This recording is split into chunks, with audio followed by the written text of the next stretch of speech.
Rites of Ascension. By C.V. Brawny. Chapter 15. Brothers and Sisters in the Tides of Time. Spike trudged up the towering, mountainous staircase leading to the princess's private chambers. It had been months since he started training with Twilight and Rainbow Dash. During that time, they'd been teleported all over Equestria and beyond. Princess Luna was an utterly brutal trainer. When they thought they were safe, they were ambushed in surprise attacks. When they failed to look up, they were bombed by Pegasus golems. Even lunch wasn't safe. A fateful plate of sandwiches had been sabotaged with a laxative. While the team suffered the effects, Luna simply asked them what they would have done had it been poison. The worst part, though? Luna had kept that little playful smirk the entire time, never getting angry once. It was fun for her. Figures that the princess of the night is a sadist, he thought, finally getting to the top of the stairs and halting to catch his breath. Climbing hills and stairs wasn't that hard for ponies, even when they didn't have wings. For bipeds like himself, though, it was another story. Going from the general dorms for the workers on the ground level to the highest towers in Canterlot was a serious trek.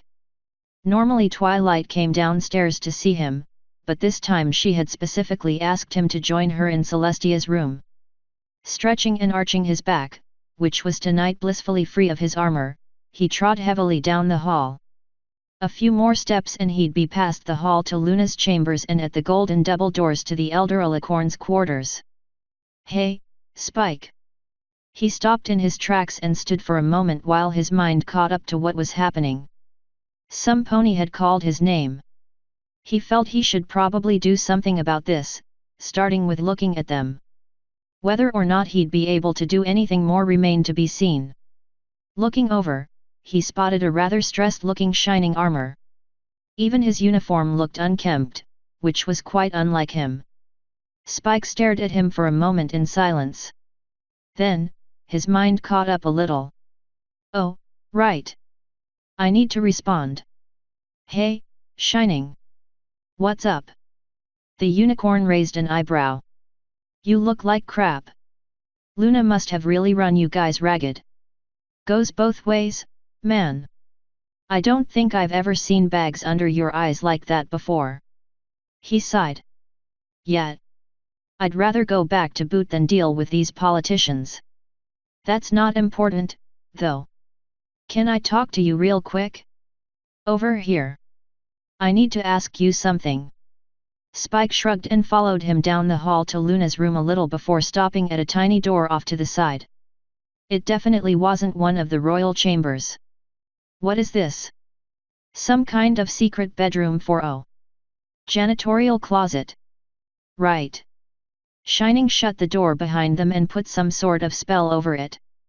All right. I know Twilight asked you up, so I'm not going to keep you too long. I just need you to promise you'll do something for me. He scratched his head. What do you need?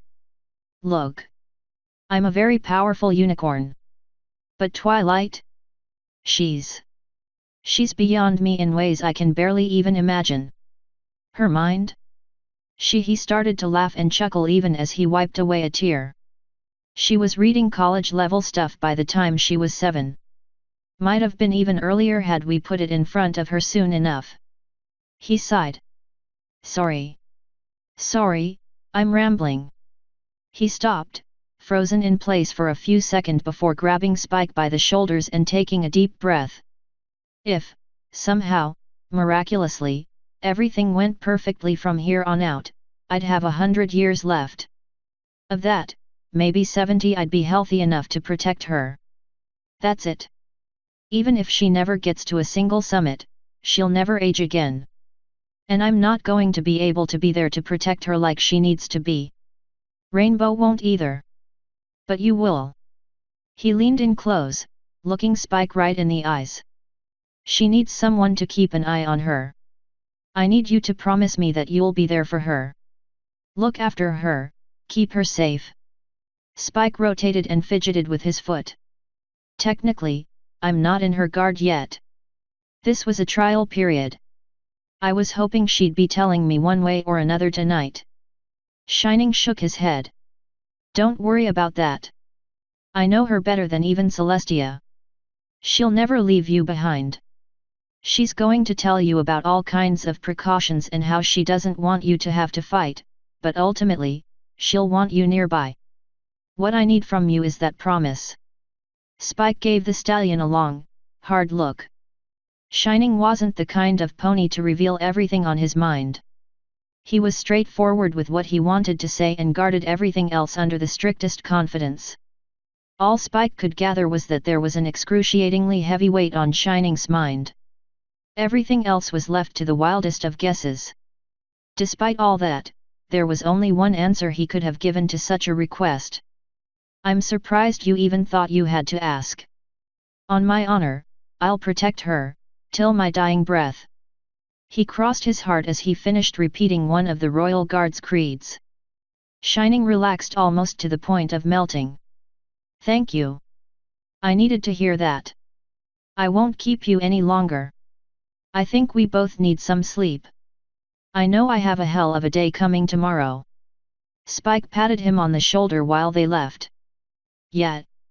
Can't say I envy you. At least our training with Luna is supposed to end tomorrow. Politics goes on forever. You have no idea. Oh, and Spike. Yet. Shining deflated a little more and lowered his voice. Please, don't tell Twilight what we talked about. Not a problem, Spike whispered back. A tiny smile grew on the stallion's face. Well, good night. I'm beat. Night. Spike waved goodbye to Shining as the stallion walked down the stairs, then turned back to walk down the little hall to the doors of Celestia's chambers. Well, here's hoping he's right. He reached out to knock, but the door opened with a purple shimmer before he even had a chance. Come on in, Spike, he heard Twilight say through the slightly open door. He had gotten Shining's assurances and mostly believed them, but that didn't mean his heart would stop pounding. Making matters worse, each step caused another jolt of pain in his feet, but he kept moving forward towards her. She was sitting down on the balcony overlooking the duchy, with a light blanket over her body and a cup of tea next to her books. When he finally got there and sat down, his feet rejoiced like they'd just won freedom after a long prison sentence. Sometimes ponies really don't know how good they have it with their hooves. Twilight carefully set down the book she was reading on top of the neatly organized stack, then scribbled some notes on parchment. How she still managed to have energy after all that had happened that day, Spike would never know. Several long moments passed between them in silence, dissolving into the slightly breezy mountain air. She took another drink of her tea and finally spoke. I've decided to welcome you into my honor guard. Spike did a remarkable impression of shining armor from a minute ago, exhaling and melting into the ground. There will, however, be some caveats, she said over another sip.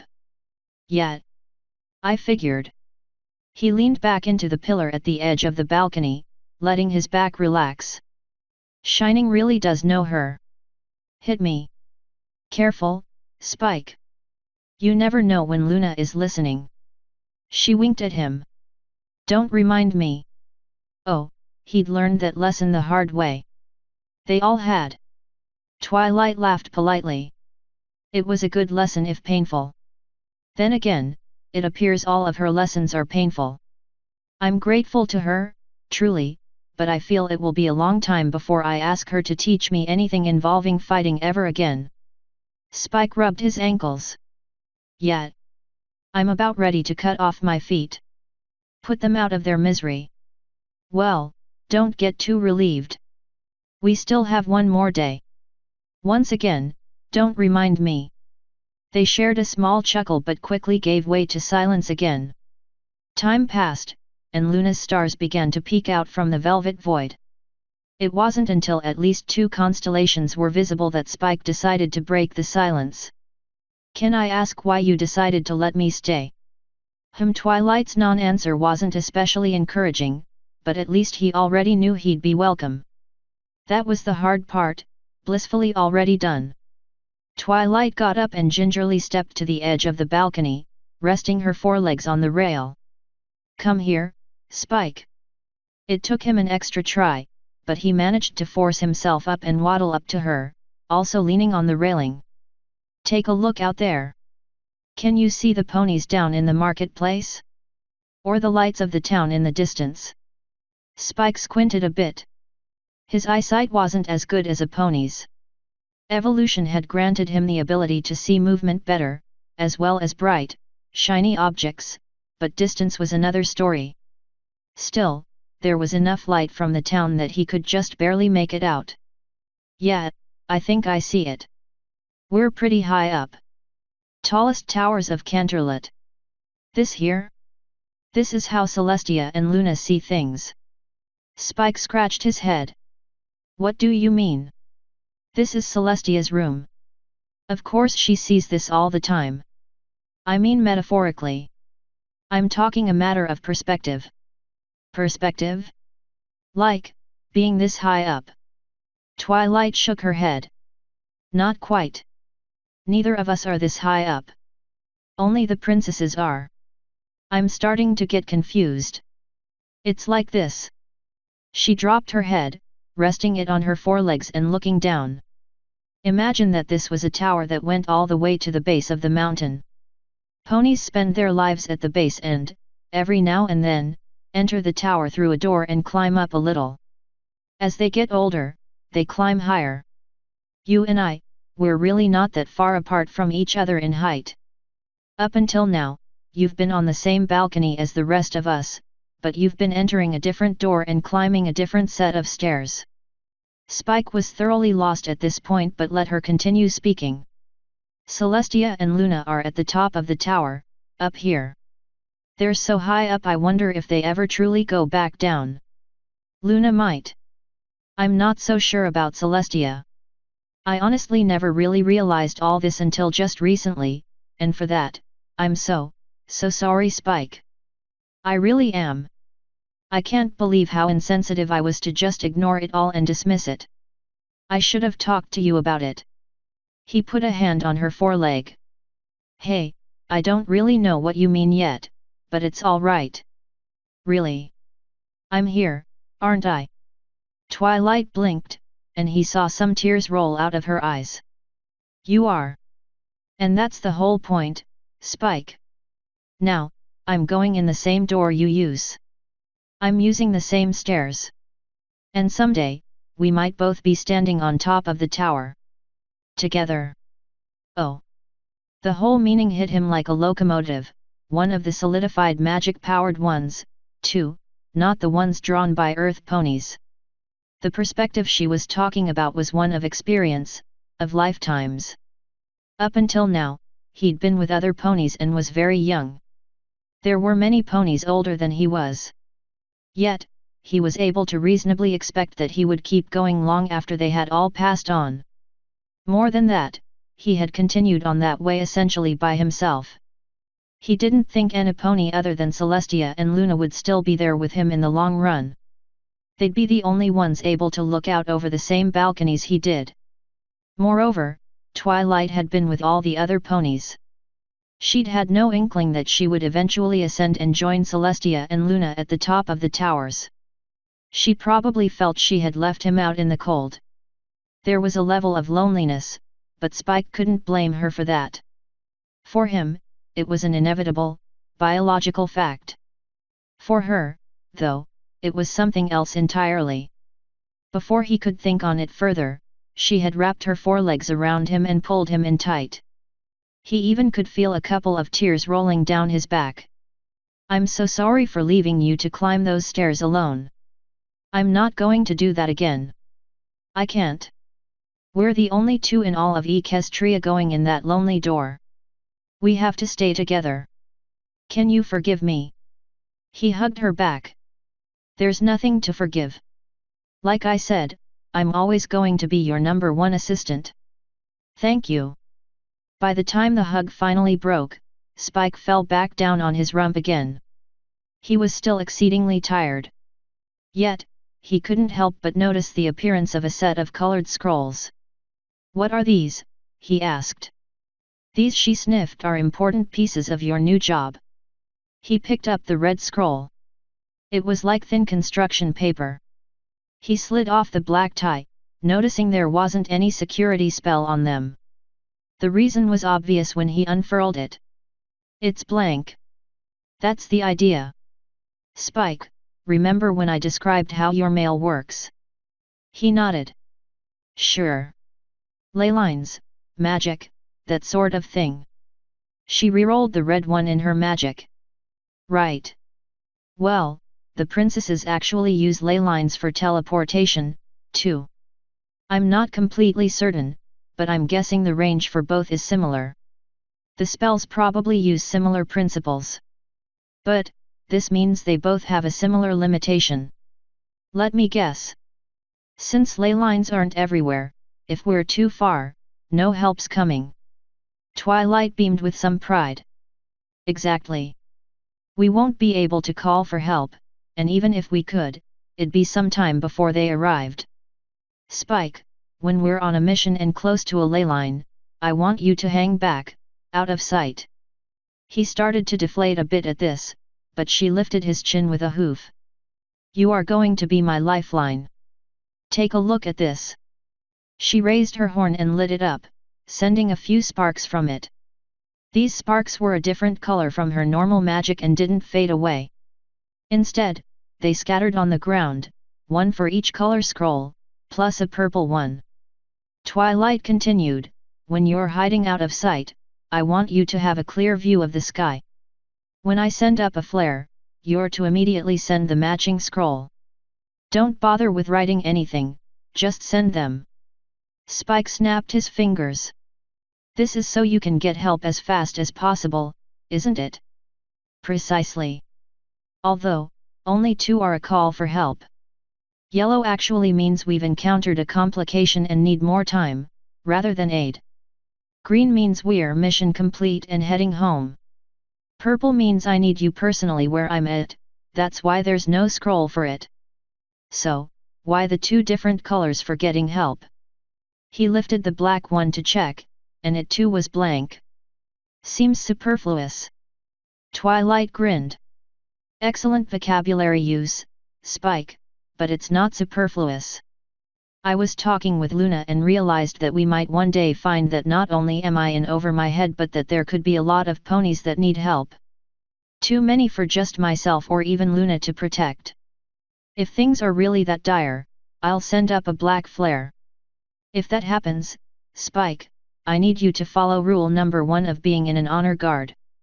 She leaned in close, her eyes suddenly serious. First and foremost, if you want to be in my guard, you have to follow all of my orders without hesitation. I feel you're ready for that, but this one might be hard.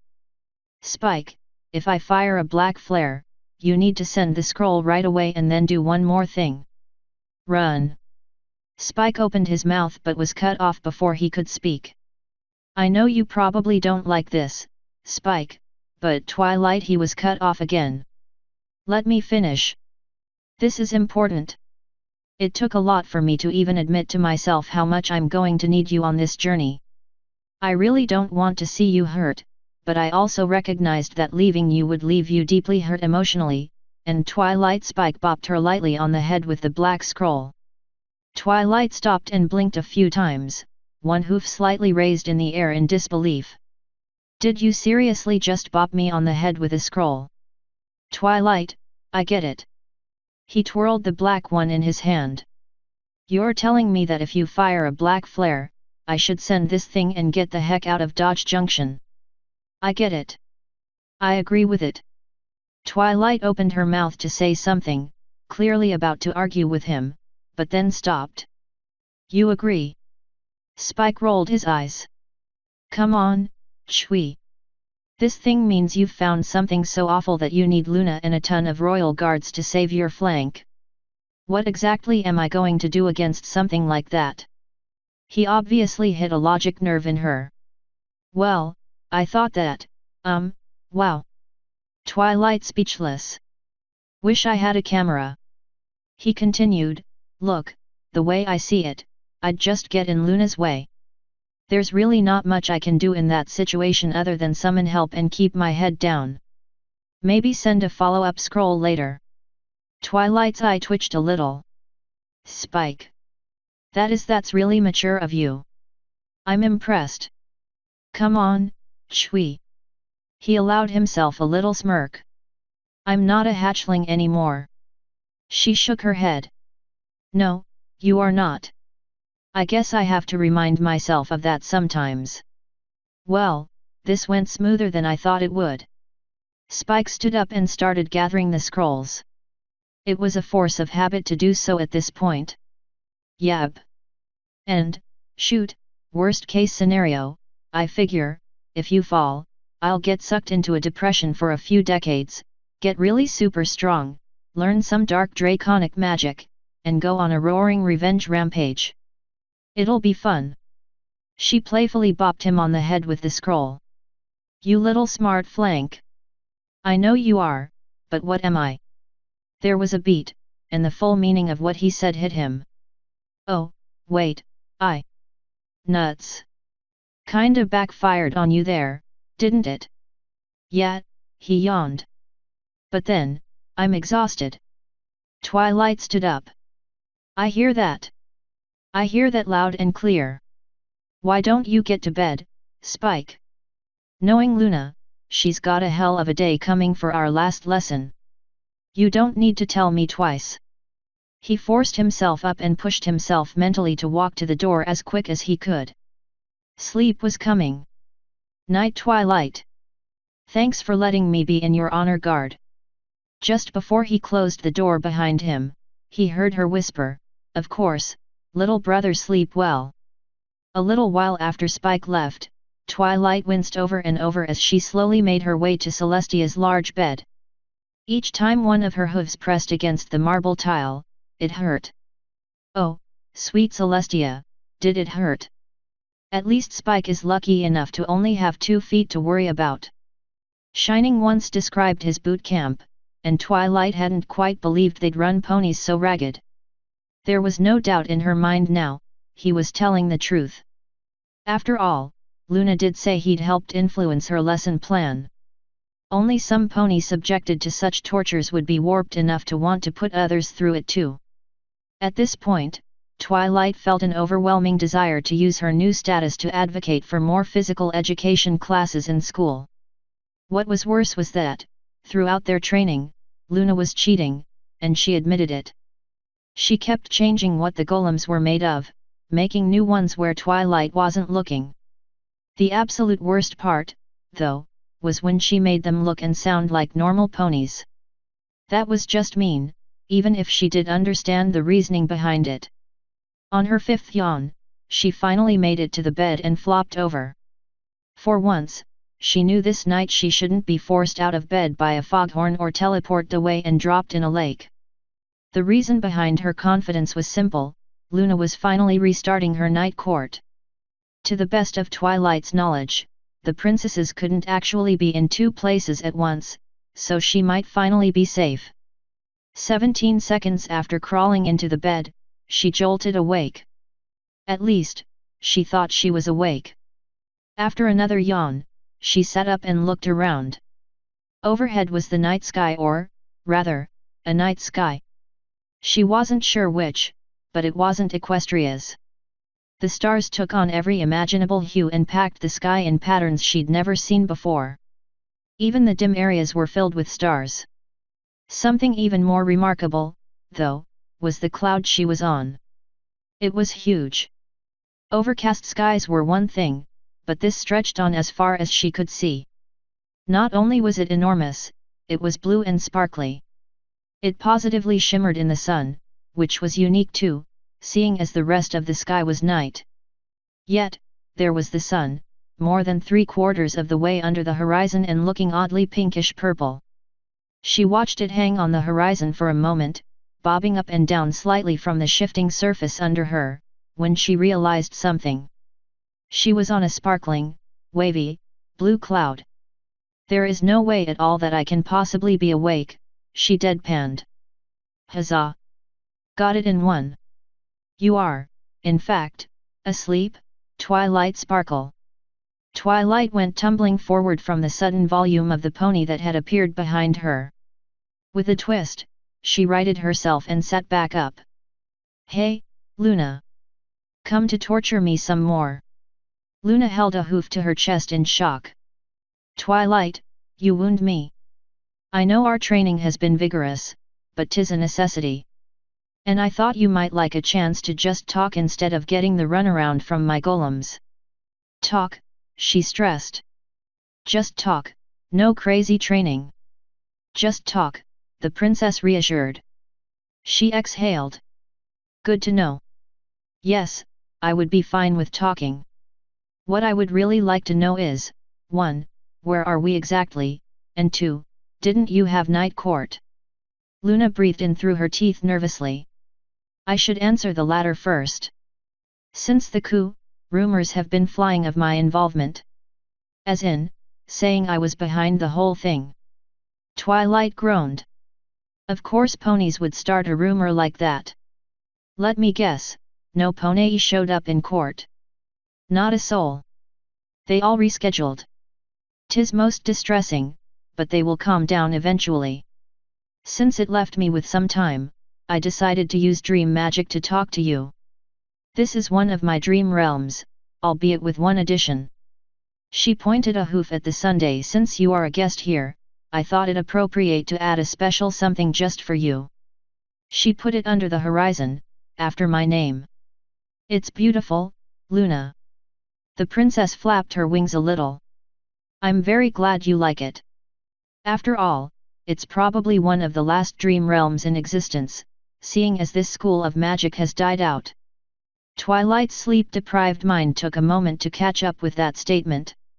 She was witnessing a form of magic that no pony had seen in ages. She started to smile, very slowly. Let me guess. You want me to teach you dream magic now, too? Luna smirked. Twilight rubbed her hooves together a little bit. It would be nice, very well. I shall, but later, after you ascend. It takes a long time to master this, even for one as talented as you, and our focus must be elsewhere. For now, Luna whipped up a lump of cloud, making it more solid. Then, she made another.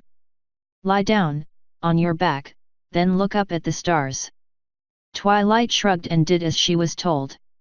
It was certainly no trouble, after all, she found it quite lovely. The little pinpricks of light were flickering in and out, changing color, even vanishing. Luna flopped down next to her. These stars, Twilight, are our ponies. All of them that are dreaming. Twilight blinked. All of them? As in, all ponies, everywhere. Well, the princess hesitated. It is true that my reach only extends so far. Yet, most of Equestria is within that, so, yes, all of them. Although, there is no way of knowing who is who without entering the dreams. Unless they are right upstairs. She winked. There was a time, though, when that wasn't an issue. My ponies rejoiced knowing that I might be able to find them in their nightmares and soothe their minds. I dare not do so now. It would only spark more scandal. Wait, Twilight interrupted. You're telling me that you can spy on ponies' dreams? As in, all of Equestria. That is so, yet as I said, I dare not anymore. It is easily possible to know I am there, and my ponies are still frightened of me. Should my enemies ever find out, the rumors they would spread could ruin what little reputation I have for decades to come. Instead, I merely watch this sky. I see the nightmares grow, and it terrifies me. Each time I visit, I can sense it getting worse, yet to what end, I dare not contemplate. And you can't do anything. Luna shook her head. Not directly. I have my ways. I'm sure you have gleaned that my night guard doesn't exactly limit themselves as the council wishes. It hurts too much to sit completely idle. Yet I am fully aware that getting caught or doing too much would hurt rather than help, so instead, here I sit. A caged princess, but one that shall never turn a blind eye to her ponies again. She wiped a tear from her face. I apologize, Twilight. I thought this would be a happy, interesting thing to share. Hey, she said, getting Luna to look at her. You're my friend. I'm sorry I was a little standoffish. I'm just under a lot of stress. We all are. And this? This is gorgeous. I'm very grateful that you showed it to me. Her face brightened a little. I'm very happy to hear that, Twilight Sparkle. However, she dimmed again. Do not take this the wrong way, but I was hoping for more. More. Twilight did not like the sound of that. More than friends? Please tell me that's not what I think it means. Celestia would kill me for even thinking it. Not to mention, how do I turn down some pony like this? What if she, please, Twilight, allow me to finish before panicking. She shrunk herself a bit. I guess she knows me better than I thought. As Celestia has no doubt told you, we have been alive for a very long time. For the last several thousand years, we have been alone as Alicorns. I did not and could not befriend the few that took up the mantle as Grand Mage in the past. Do not be confused, I love my ponies and love being among them. Seeing them be born and grow and live their lives. Yet, there is something missing from all these relationships. Something that only my sister has been able to provide for me. Although the princess paused, perhaps for Twilight to speak, she dared not interrupt, and Luna continued. Understanding. My ponies can appreciate me and love me, but truly understand me? Impossible. I am isolated, on an island with only one other, and I desperately need for some pony else to understand me. I do not want mere friendship from you, Twilight. I want your understanding. I want for you to be my sister. And then it all dawned on her, falling down in front of her like an avalanche. Luna wasn't interested in romance, at least, not with her. She was looking for some pony with the ability to really get her, not just be her friend. She experienced thousands of years going by with only one other to truly open up to. Now, Twilight was faced with the exact same prospect, being alive for millennia on end with very few who could understand the same perspective.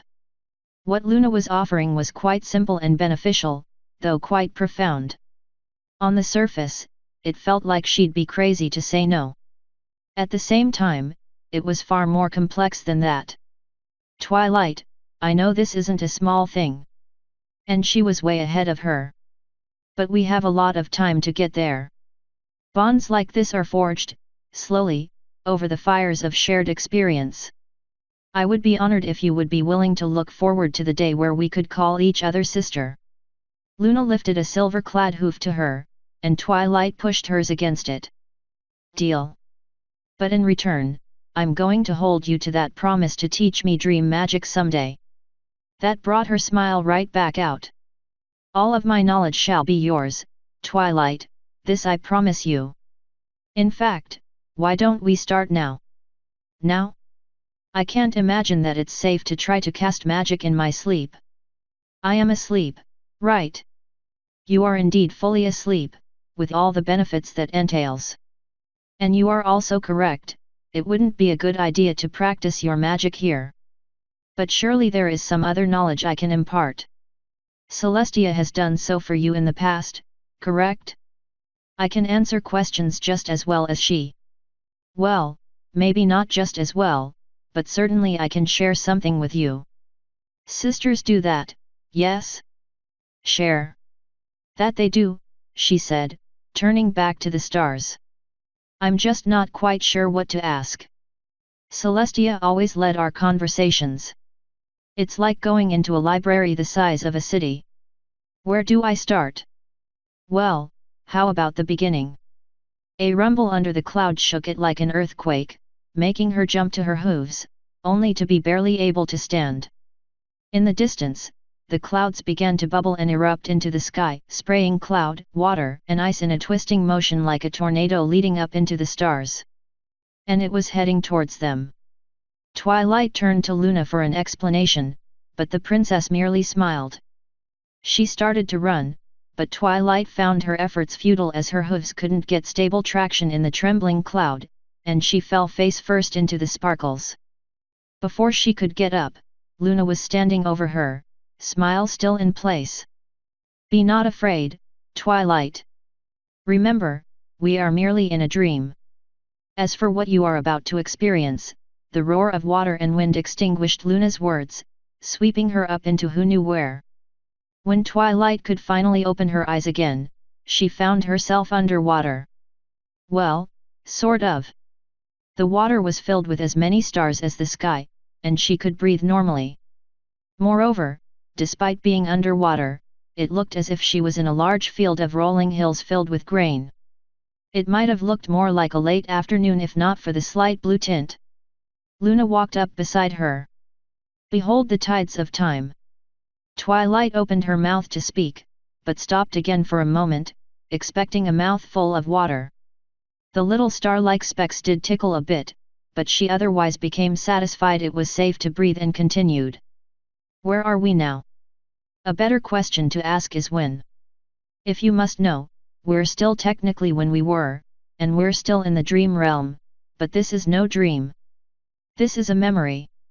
More specifically, Luna. What are you still doing here?" Twilight turned around to see who else was there, but the stars got a bit too bright, shimmering and flashing in front of her eyes. When it stopped and her eyes refocused, they were underneath the lone tree in the field. With her bearings regained, Twilight could now see who was speaking. It can't be.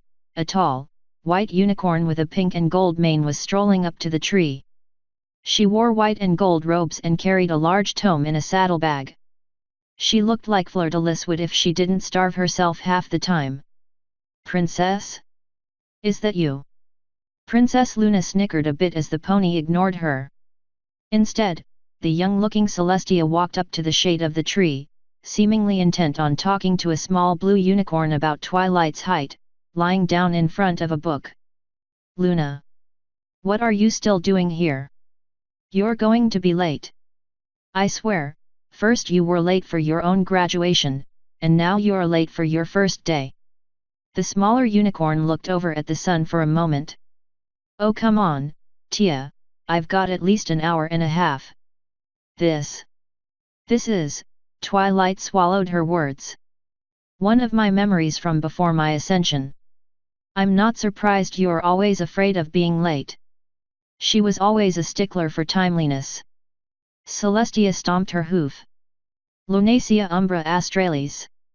Me my may." The younger Luna teased in a mocking voice.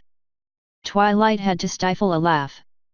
"Oh, you little." Twilight's jaw dropped as Celestia's hoof raised up like she was actually going to hit Luna. Then, a burst of heat and light crackled in the field, and a new hooded and robed pony stood before all of them. "Celestia Coelum Australis. I know I'm not witnessing you raising a hoof to strike your little sister." The young Celestia backed down sheepishly. "I was only trying to close her book, for your sake, I hope so." The pony took off her hood, revealing a deep golden mane, pure white coat, and golden eyes that looked as if they may as well have been on fire. "But that is not the way we behave. Honestly, you two are adults now. I shouldn't have to threaten to ground you." "Sorry, Mom," they both said. "No way." The real Celestia herself couldn't lift Twilight's jaw up at this point. The motion of the scene stopped, and the real Luna stepped up next to her. "Indeed, this is our mother, Incendia. And Celestia actually was going to hit me, and me her, and we probably would have rolled around on the ground giving each other some bruises. We tended to squabble and roughhouse a lot. Ponies often wondered if we should have been colts." "Ah. Ah ha ha ha ha. I don't believe it." Twilight rejoiced. "I heard Celestia say she was a regular unicorn mare. I heard both of you tell me you were once unicorns. But, this. Oh, I wish I could take a picture. I would be willing to bet that there are dragons out there who would love proof of our fullhood. However, this exists only in memory. Whether Tia remembers it, I do not know. But this day is rather special to me. Twilight nodded. She said something about your first day. Indeed. Watch. The water around them shimmered and clouded, becoming opaque and then clearing again, showing a completely different scene. They were on a cumulus cloud high above the fields, with 2 towns below. Each was like a reflection of the other and arranged to form a perfect circle. Far in the distance, a gigantic stadium loomed in front of a line of storms. In between the 2 towns was a smaller, well, Twilight wasn't sure. Kind of an amphitheater, maybe? Also, there was a much wider circle surrounding both towns with a wall-like structure. Luna lay down on the cloud, crossing her hooves and laying her chin on them. This, Twilight, is Concordia. It was my home as a unicorn and as a moon raiser. Suddenly, it all made sense. You were one of the unicorns that raised the moon before Discord. Yes, along with nearly 500 other powerful mages. Tia and Mother were sun raisers, naturally. In fact, I was the first moon raiser in a long line of sun raisers. This whole city was completely separate from the other Alicorns nations. It was decided that ponies wanted a neutral body to take control of the sun and moon, and so, the city of Concordia was built.